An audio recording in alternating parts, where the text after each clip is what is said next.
You are not required to set yourself on fire to keep other people warm.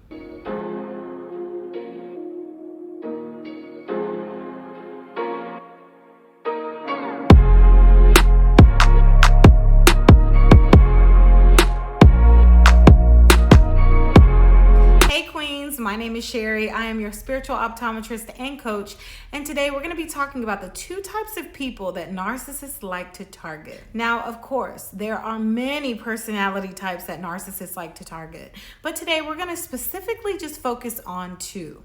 Now, I also want to say that going into this video, I don't want you to feel shame, right? Feel uncomfortable, because you may start to see yourself in one of these two types of people, but just know that I am an overcomer. I have been delivered from these two types of people. And I'm going to dive a little bit deep into their behaviors, why they're the way they are, and why narcissists like to target them. The first person we're going to talk about that the narcissist likes to target is the self-sacrificial person. What is this? This is the type of person that would put the needs of others before theirs. They will put their whole life aside just to cater to someone else's. They will say yes when they really want to say no. They will overextend, overgive, overlove. They will go to great lengths just to make other people happy, and they will drop everything the moment someone needs them. I think we all know someone like this. Now, this self-sacrificial person will oftentimes feel guilty or obligated to give, even though their needs are not being met.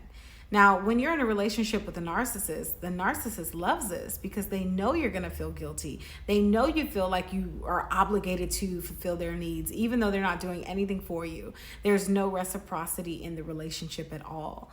This is how the narcissist takes advantage of you, and they go after people who are constantly giving without needing anything in return. Whew, now that we've gone through that, sometimes when I talk about this, I think about my past and who I used to be, and glory be to God for delivering me from this type of person. And I'm just praying that if you find yourself in this video and you're feeling like, man, this is me, don't feel bad. Just thank the Lord that you're aware now.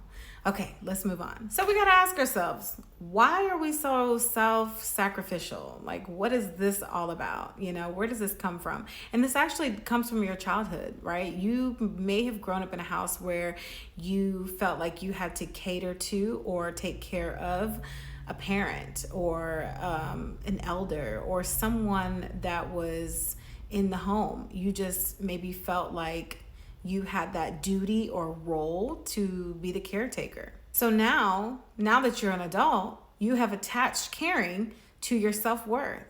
And you believe that, if you're not helping others, then what are you good for? I mean, all you do is care. All you have done in your life is care.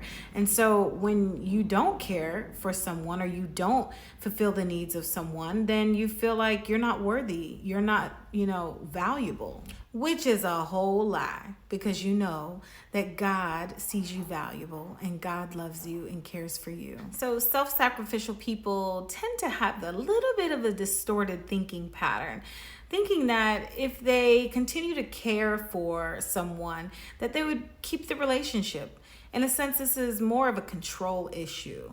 But the root cause of this is that they really fear abandonment. They don't want to be left alone. So if they can care for you, if they can go out of their way for you, then they'll keep you, if that makes any sense. Self-sacrificial people really also fear rejection.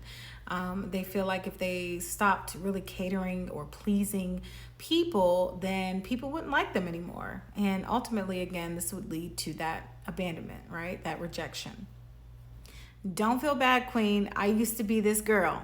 So I know it's embarrassing, but it's okay. We are aware now, and let's just keep going to the next. So the next person that a narcissist, or personality type that a narcissist will target, is the vulnerable.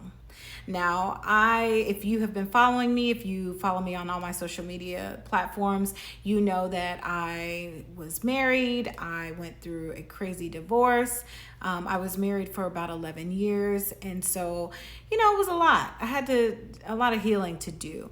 But they tend to narcissists tend to target vulnerable people who have gotten out of toxic relationships, who have recently divorced, who have lost loved ones, who have lost a job, right? Anyone who is in a very vulnerable state, they will target those individuals.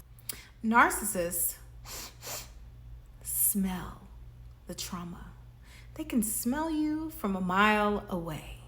So they seek these people who are bleeding, right? And this is why it's important for us to really kind of heal, right? Before we go into any relationship. Like, don't ever just like get out of a relationship and be like, I'm free, and jump into another one, honey, because guess what? You just might jump into the arms of a demon. You don't want to do that.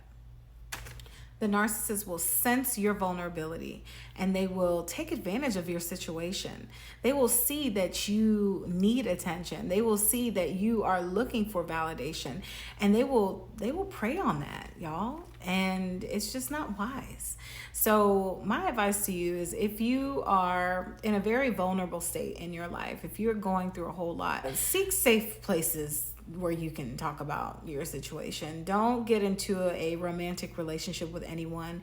Heal those broken places in your heart. Seek the Lord. You know what? Seek the Lord. That's number one.